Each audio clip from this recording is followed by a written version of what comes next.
Hello mga Mars! Ito nga pala yung ganap nung birthday ko. Bali Monday nga pala yung birthday ko kaya nagsimba na kami nung last Sunday. Syempre para magpasalamat kay Lord sa mga blessing na binibigay niya sa amin at paggabay niya sa amin sa araw-araw.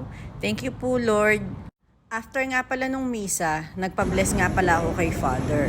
Saktong birthday ko, nawalan nga pala ng kuryente dito sa condo namin. Kaya naghanap si Habi kung saan kami pwede magstay. Dahil kailangan nila ng internet. Dahil may online class yung mga bata at may work din si Habi. Dito nga pala kami nakapag-book sa Condotel. Pupunta nga pala kami sa mall, doon nga pala kami hahanap ng makakainan namin.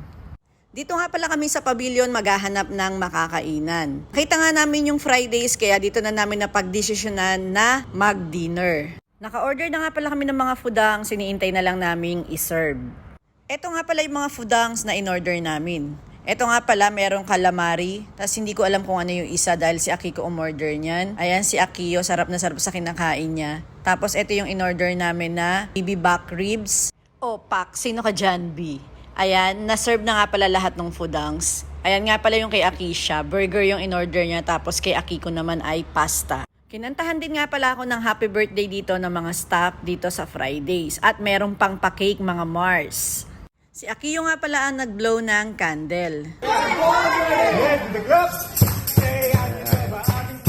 After nga pala namin kumain ng dinner, inaya ko nga pala dito sa Deep Blue yung asawa ko. Sa taas lang to ng Condotel na pinag-i-stayan namin. Sabi ko gusto kong pumarty-party. Kaso wala pala sila ditong ganon. Inuman lang pala tong bar na to. Sa mga tamang gustong mag-relax o mag-chill lang. Ayan, inaantok na yung kasama ko.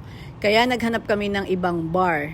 At dito nga kami napunta sa Wet Deck Bar. Malapit lang to sa Condotel na pinag-i-stayan namin. Dito nga pala kami napwesto sa tabi ng DJ. Weekdays nga pala to mga Mars pero ang daming tao. Ang sosyal nga pala ng mga pumupunta dito. Kami lang yata yung hampas lupa. Talaga namang napakaganda ng view dito. Kitang-kita mo yung ganda ng Petronas Twin Tower. Parang ang lapit-lapit mo lang. Ito nga pala yung kadate ko mga Mars. For the sayo nga pala ang Mars nyo. Kaso sa upuan nga lang kasi walang sumasayaw sa dance floor. Nakakahiya naman kung sisimulan ko. Charis. Yun lang mga Mars and thank you nga pala sa lahat na nag-greet sa akin. God bless sa inyong lahat.